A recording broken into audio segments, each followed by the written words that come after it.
Here today with Beth Granger. As I said, Beth, I'm going to let you introduce yourself. So let me turn this over to you. Wonderful. And I'll introduce myself on the third slide. So let me share my slides because there are some visual things that you're going to want to see. So let me just get here.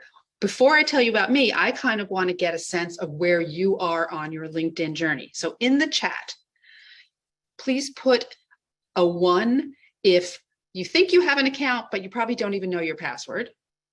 Put a 2 in the chat if you have an account and you're just not sure how to use it strategically for your business or yourself. And put a 3 if you're an expert and should come work with me. So again, that's a 1 if you probably have an account, but you might not even know your password. A 2 if you're there, but you want to learn more. And a 3 if you should come work with me. And this is very common. It's usually a mix of 1s and 2s. Occasionally I get a 3. So I've spoken to some people who are in my world too, mostly 2s. Excellent. And I think that sometimes people want to be more active there, but they get a little apprehensive because this is my career at stake. If I do a post, who's going to see it? If I comment, is my boss going to see it? Will somebody know if I'm looking for a job? There are all these different things that people are a little apprehensive about. And that's why we're going to talk about some of these things. So who am I? I'm Beth Granger. I'm a trainer, consultant, and speaker on the topic of unleashing the power of LinkedIn. And I look at LinkedIn as very similar to networking opportunities, and we'll talk about that a little. I tend to work with B2B and professional services leaders who want to grow their business, be seen as thought leaders, prospect, network, and use LinkedIn for all the different things that you can use it for. Now, asparagus. Why do I have asparagus on the screen? Am I a gardener? No, I did plant rosemary though. Apparently, when you plant asparagus, it takes something like 18 months to 3 years. I've gotten differing numbers on that, for it to start growing strong enough that you'll have a continual harvest. And I think of both LinkedIn and networking the same way. Are you going to do one post and suddenly you're going to get 16 clients? No. It's all about, just like in person, getting to know, like, and trust somebody. So the way I said that LinkedIn to me was very similar to networking, put in the chat, does anybody do networking for their business, or will you be doing networking if you are thinking of starting a business? I don't know who we have in the room. I should have asked that question perhaps, but does anybody do any networking already? Just put a Y in the chat if you are involved in networking. That's great. Wonderful. So it takes time to get to know somebody. If you go to a Chamber of Commerce meeting, or if this was in person and you just met somebody, you wouldn't be giving them business or referrals. You don't know them yet. So it's the same thing on LinkedIn. It takes time to get to know, like, and trust people.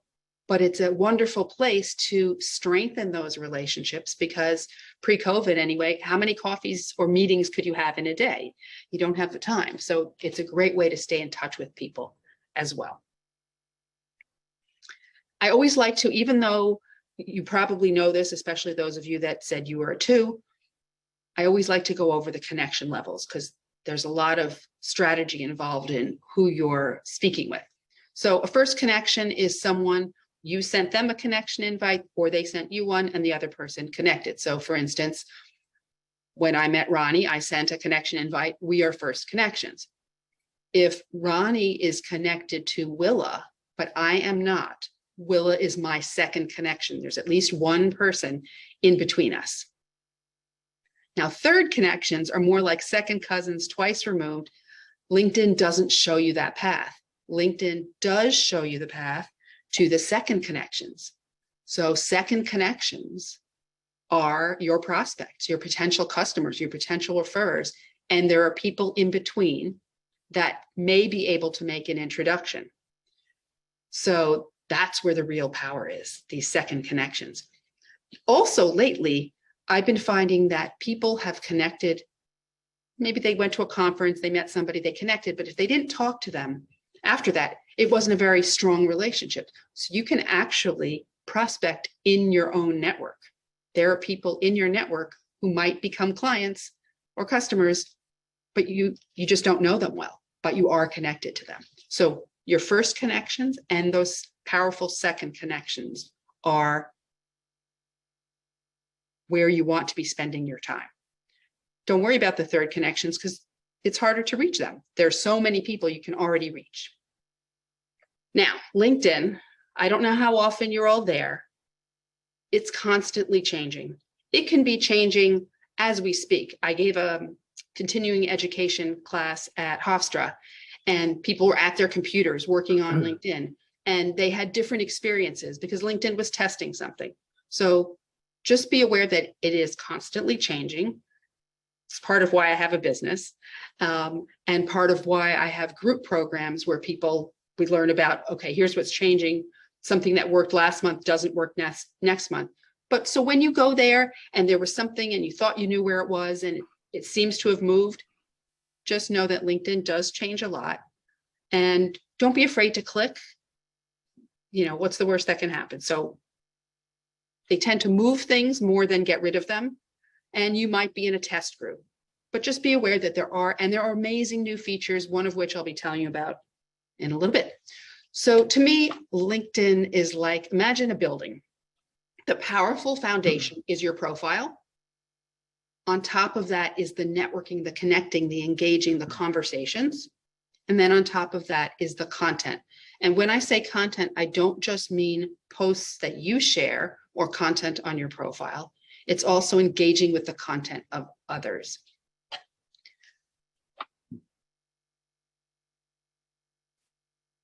Fact or fiction?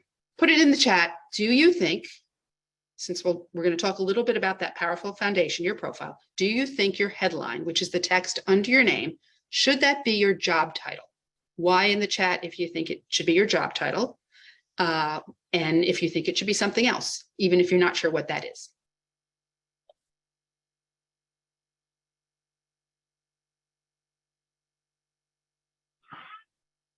Something else, not sure. Okay. Something else. All right. Here is how I think of it. Remember how I said I think of LinkedIn as a networking meeting?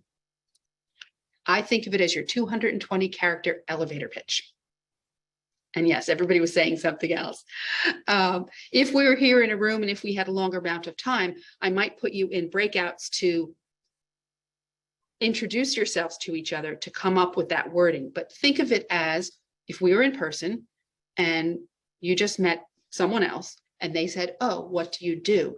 That statement can be a really good basis for your headline. Now, it's different, slightly different if you're looking for a job than if you have a business. If you're looking for a job, you really want to have the keywords that you want to be found for.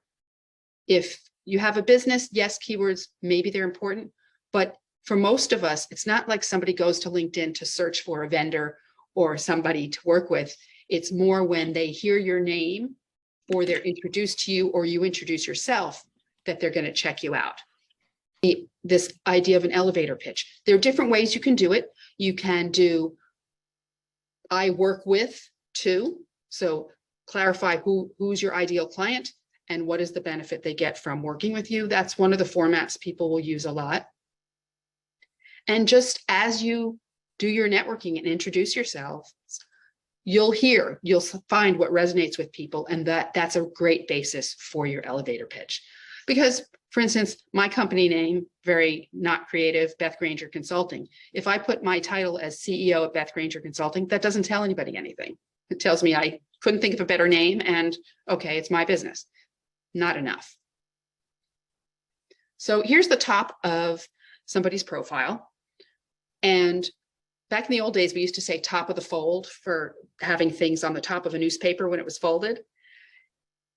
This is the most important part of your profile. It's that top section. You'll notice you have to have a photo. You don't have to like your photo, but you have to have a photo. And it shouldn't, you can take it. It doesn't have to be professional, but it shouldn't be you with your arm around somebody at a wedding or something like that. Then you'll notice her headline. So in her headline, she does have her title, that she's the CEO of this company, but here's the powerful line. It's very specific. It's a very niche business. Partnering with insurance carriers to fill requests for copies of their claim files 100% remotely. So that's really specific. If I come across her profile and that's not my world, immediately I know. But if that is my world, I might say, oh, wow, I need to talk to her. So that's where, and you can see that there's enough room to really say something. The next thing you might notice, and you might not have, is this background graphic where she has her logo. I think of that as your personal professional billboard. Don't waste that space. Don't waste any of the space that LinkedIn gives you to promote yourself and your brand. And super easy if you don't have a graphic designer that you can work with. There's a software program called Canva. I hate to put graphic designers out of work, but it's super easy. I'll put it in the chat. Actually, my mouse is doing funny things. Canva, like canvas without the S, CANVA.com. If somebody wants to type it in the chat for others, thank you. Thank you, Leslie. Super easy. They have a free version of the software. You can make a graphic for your background. If you have a logo, if you have an image that presents what you do, there's a florist I know from the UK who has a beautiful picture of flowers because that makes sense. She's a florist. You'll also notice when we had the question about the company page, if you have a company page and you link it to your personal profile, it shows up and the logo shows up. If I'm on someone's profile and they have a business and it's that empty gray box with little buildings in it, I don't think it's a real business. So even just to make people understand you really have a business, you want that business page as well. Thank you, Bella. So these are the 4 most important things on your profile. And I do presentations entirely on profiles. I don't want to spend the whole time talking about that. But think about these 4 sections as you work on your profile. And remember when I said using that background graphic is like taking advantage of the real estate. So there are other places on the profile where you can present what you do, some things to look at. Just right now, we don't have time to go into them deeply, but some places to look at are the featured section. That's where you can highlight and essentially pin things towards the top of your profile that because it pulls in a graphic from if it's a website or from a post you did or it's a PDF, it captures attention, especially on mobile as you're scrolling through. I call it a scroll stopper. So it's something that will capture attention. And if you want people to know that, look into that featured section. Of course, all the other sections are wonderful opportunities to share what you do. The volunteer section, the experience section where you put your role and previous roles that you've had. Let's move on to some other things. What do you think? So we talked about the importance of those second connections and how I think of it as networking. What do you think in the chat? Do you think the best way to reach out to a prospect, referral partner, or recruiter, if that's something that you or someone you know is looking to do you think the best way is to send a connection request or a LinkedIn message? Put it in the chat. What do you think? Yes or no? Message. Not sure. So those of you that said you would send a message, what if they're a second connection and you're not connected to them yet? Would you reach out to connect with them and send a message in the connection invite? So I think the best way, I'm shy. I'm not going to reach out to somebody with a message necessarily before I know them. The best way is to get an introduction. And yes, Bella, you should engage with them first. We're going to talk about that in a second. I think You might not have been here when I was having people rate their skill on LinkedIn, and you might be a 3. So 1 was someone who had a profile but didn't remember their password. 2 is somebody who's there but not super active. 3 is somebody who is very active and maybe should come work with me. So there are different ways to connect with people and to reach out to people that you want to speak with. If there's a second connection that you really want to know, the best way is to get an introduction. If someone reaches out to me to connect, even if they include a message, I have my walls up on LinkedIn because there's so much selling, pushy selling that goes on. But if I get an email or some kind of message on LinkedIn from someone I already know saying, hey, I want to introduce you to Ed, I'm much more likely to connect with that person and have that conversation. So if you can get an introduction to someone that you want to know, much more powerful. What if you can't? What if the person that is connected says, oh, I don't really know them, or I'm not comfortable making that introduction? What do you do then? 2 different things. If the person is connected to them, just doesn't know them well, so they don't know what to say, you can give them some wording. So I'll say it more than once so that you can write it down if you want to. If they want to help you, because they're connected, they can send a message to that person, and it would be something like, hi, whoever, Susan, we've been connected since 2017 and never really had a chance to get to know each other well. There's someone I think you should meet. Are you open to the introduction? What's the worst that can happen? They don't respond or they say no. Plus, it gives them a chance to get to know somebody in their network better by reaching out. So again, that wording is something like, hi, whoever, we've been connected since, haven't really had a chance to get to know each other well. There's someone I'd love to introduce you to. Are you open to that introduction? Plus, if that person is interesting to the person you're asking, they might add, hey, how about we have a networking conversation to get to know each other better? So if the person either isn't willing or can't for whatever reason, how do you introduce yourself? And what Bella said is correct. If they are active on LinkedIn, you can essentially start a conversation with them before trying to connect. And by active, I mean they share posts. So if somebody shares a post and you read the post and you make a comment because you've read the post or watched it, if it's video, whatever, and say something about what you saw. So, I read that PDF. I especially like the point you made about XYZ. What did you mean about? So add a question. If you add a question, what's that person going to do? First of all, they're going to be happy because people want people to engage with their content. But if you ask a question, more likely than not, they are going to respond to that question. You've just started a conversation with a prospect or referral partner, somebody you want to meet. So then if you send a connection request and say, thanks for answering my question about that post, how about we connect here? They're much more, they already know you in essence because they've had a conversation with you. So engaging with the content of others is incredibly powerful. In fact, when we get to talking about content, I know people who are not comfortable sharing content just yet, but they spend their time engaging with the content of other people, and they're just as successful. Speaking of, I'm going to go back. Speaking of content, how many of you share content on the platform, on LinkedIn? Does anybody do it regularly?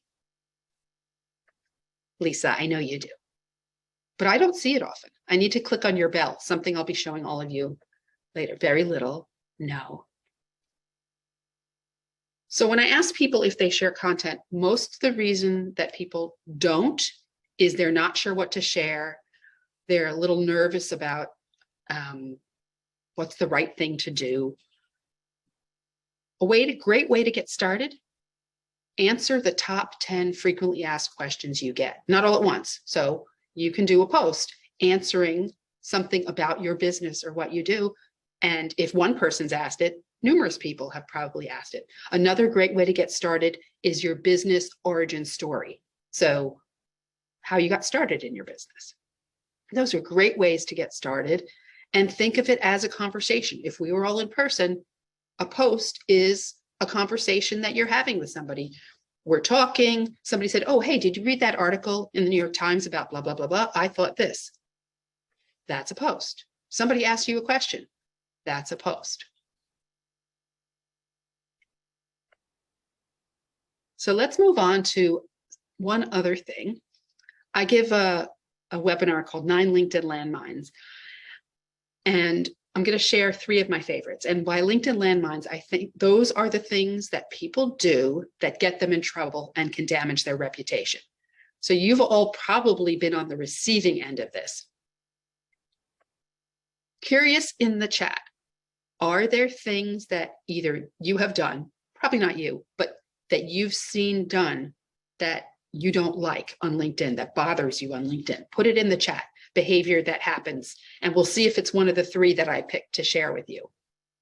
Political stuff. Yeah, I'm actually going to do an updated webinar because I do want to add some things, confidential stuff. All right, so Mary, when you say confidential stuff, there's confidential, there's a line, sort of a gray line.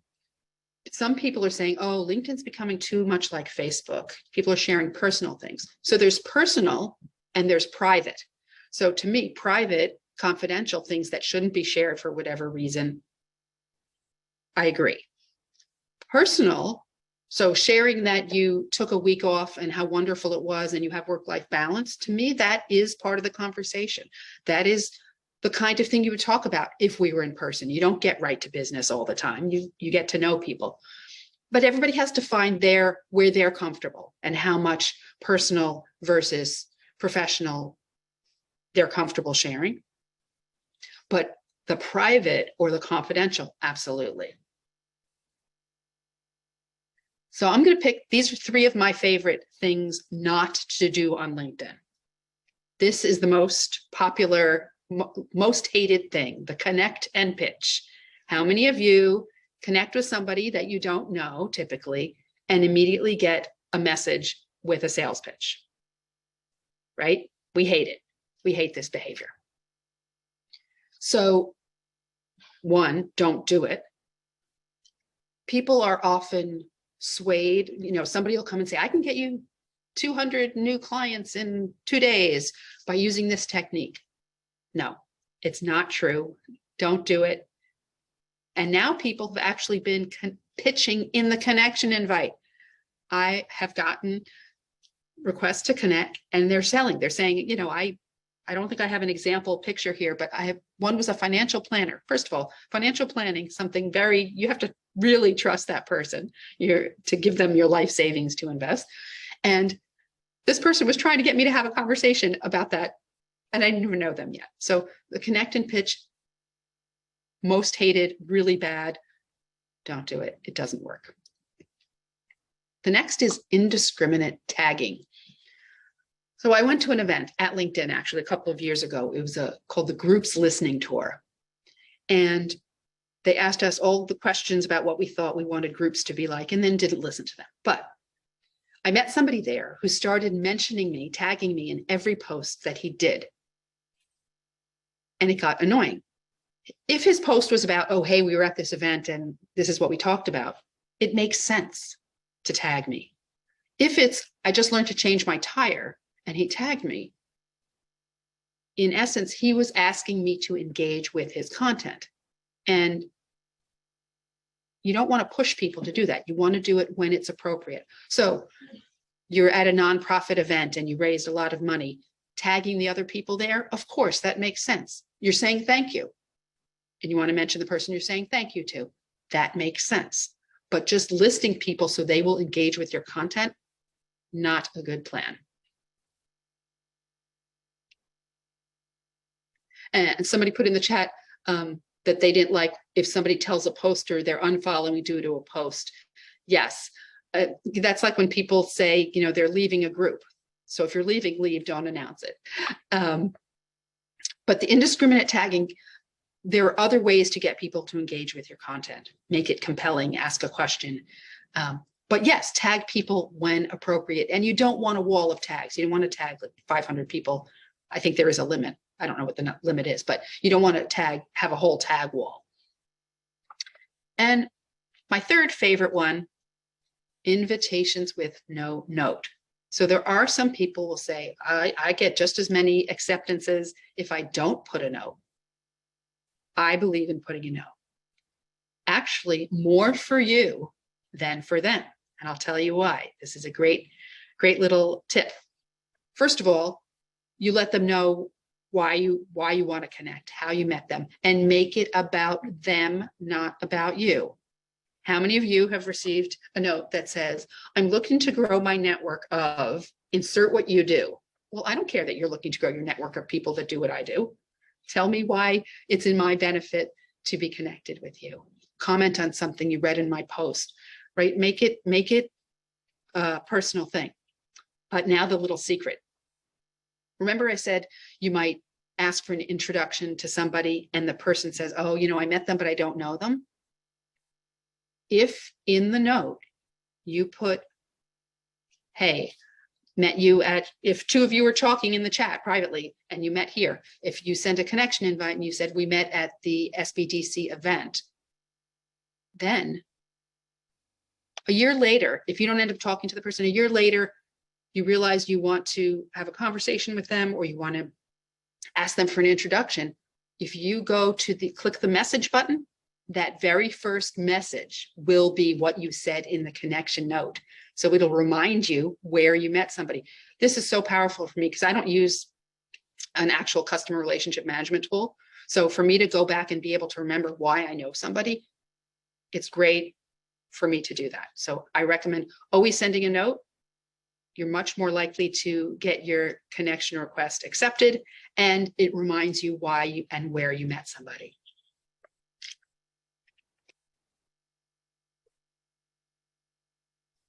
Now I want to share with you something really fun.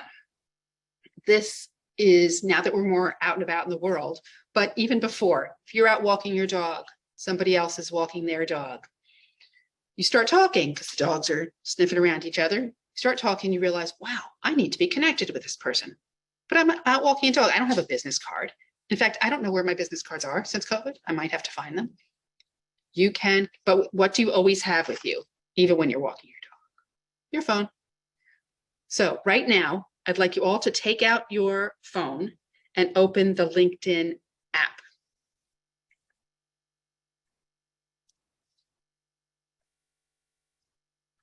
Now, since most of you don't have your cameras on, I can't see you doing this, but I hope you do try it. Click in the search box on the top. And then you'll see in the top right where the blue arrow is, a funny little symbol in the search box that you may not have even noticed before. Click on that. And what will come up is your QR code.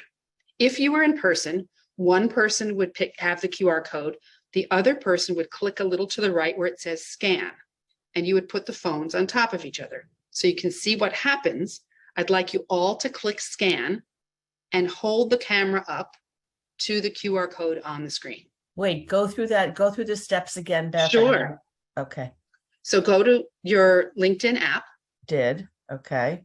Be on the home page. So click home on the bottom left if you're not. Oh, okay. That's part of the problem. Okay, home, yeah. Click in the search box on the top center. Mm-hmm. Oh. Mm-hmm. And then in the search box on the right, there's a funny little thing. Click on that. Got it. And now click on scan, which is to the right of my code. And hold the phone up to the code, capture the QR code on the screen. Willa says, way cool, QR code. So for those of you that either didn't do it or don't have the app on your phone, first of all, get the app on your phone. What it does is it brings you right to the person's profile. I find this also a really cool thing, especially if you're networking in person. A lot of people don't know this exists. So you can look really cool and very high tech and like technology by doing this with people. A great way to connect when you're walking the dog, when you don't have business cards. Also, if you do any speaking, right? I just put my code up so that you now have been brought to my my page and can follow me. I have the follow button on, so that's why you'll see that there. Bella says, I can't scan the code because I'm joining from the phone. Yes, yes, that can be tricky. I don't know how you would do that at the same time as being on the phone. So this is a great thing to do. You'll notice when you click on your scan, you can actually download that QR code and you can use it in different places. So I've seen it on business cards. I've seen it on presentations and different places, brochures, things like that. Now there's something new. Remember I said they're always changing. There's a new feature that's really wonderful. And because the feed, you don't get to decide what's in the feed, the content that you see. If there is someone that is a prospect, that is a great referral partner, and you want to support them by engaging with their content, if you are connected with them or follow them, you'll notice a bell on the bottom below their background image. If you click on that bell, you will get notifications in your notifications when they post. Because Lisa, who had to leave early, was here. I would love to see her post. LinkedIn doesn't show them to me. So if I click on her bell, I will see more of her posts and be able to engage with her content and support her in this case because she's a referral partner. But if that person was a prospect, it enables me to have conversations with that person. And you want to encourage people to follow, click on your bell. You'll notice in my background graphic, I actually say that connections or follower, click the bell. So you don't have to do that, but it's just a wonderful way to both have people see your content and for you to be kept current with your prospects, with your referral partners, with your customers. LinkedIn gives us these amazing features and they don't always tell us what they are. You might have seen the bell, but not known what it was. And people don't always want to just click because they don't know what it's going to do. But if you hover over it, it may say it may say something. It may depend on your browser. Does it hover when you do it? Oh, you're on mute, Ronnie.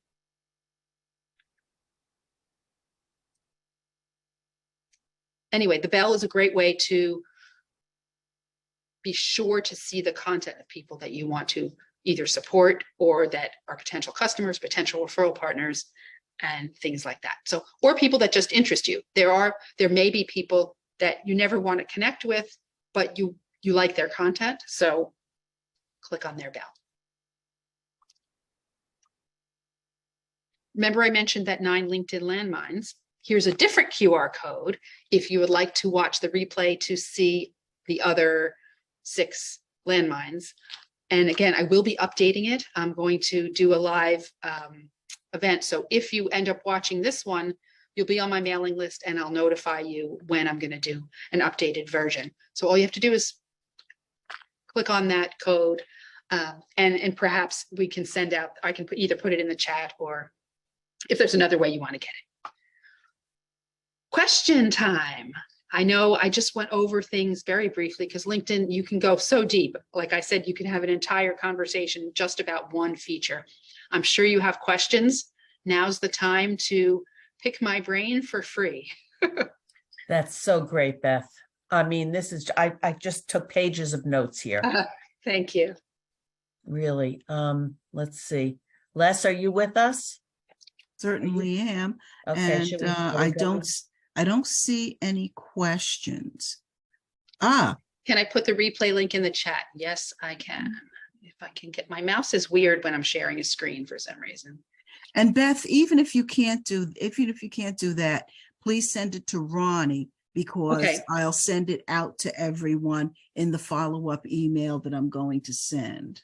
And my email is under my picture, everyone. So Yeah, I don't know what my mouse, when I'm sharing a screen, my mouse is misbehaving a little. Bella asks, what are your thoughts on going live on LinkedIn? So for those of you that don't know about it, LinkedIn has a couple really interesting features. One is called LinkedIn Live, and the other is LinkedIn Audio, which I beta tested. Lots of fun. LinkedIn Live is kind of like Facebook Live. It's where you get to go live, your own personal TV show, if you will, on LinkedIn. It can be, if you're the kind of person that's comfortable doing that, it can be a wonderful way to share your expertise, have conversations. It's almost your own TV show on LinkedIn. And I did it for a year and a half weekly, and I did it by interviewing people in my world that I thought were interesting. And I loved doing it. The challenge to me with any of these features is the invite feature doesn't work as well as I would like it to. So when you set up the event, you can invite people through LinkedIn. I found that that was annoying to do and didn't work the way I liked. And I did better inviting people through my email list or through other methods. But yes, I think LinkedIn Live is wonderful. LinkedIn Audio. So if LinkedIn Live is kind of like Facebook Live, but on LinkedIn, LinkedIn Audio is like Clubhouse, if you've heard of that. It's an audio only conversation. Not everybody has access to LinkedIn Live and audio. There are two modes of your profile, the regular mode and something called creator mode. If you have creator mode, you have LinkedIn Live. You also have something called newsletters. Audio is still rolling out, so I don't know who has it. My guess is that people who are in creator mode will have it first. So I'll answer the question that you might have. Oh, well, should I have creator mode? When you're in creator mode, it forces that blue button on your profile for people who don't know you yet to be follow and not connect. So if you're still building your network and really using it as a networking tool, I would suggest staying in regular mode. If you already have a large network and what you're looking for is an audience or people to see your content, things like that, then you might want to try it, especially if you really want access to LinkedIn Live. And now back to LinkedIn Audio. It's a conversation, audio conversation, and they're wonderful, right? Conversation is what we want to have on LinkedIn when we're networking. One technique, though, is you can join any LinkedIn Live that you find or any audio event, and you can be part of a conversation that's already happening. You don't have to lead one of your own unless you want to. And both of these features, LinkedIn Live and LinkedIn Audio, are 100% public by default. So you can't do a private LinkedIn Live. You can't do a private LinkedIn Audio. Anybody on the platform can join you. So Bella says she's very active on Clubhouse. Yeah, so Bella, connect with me. We can talk. Maybe we'll do an audio together. I don't know what your topic is, but happy to talk more about that.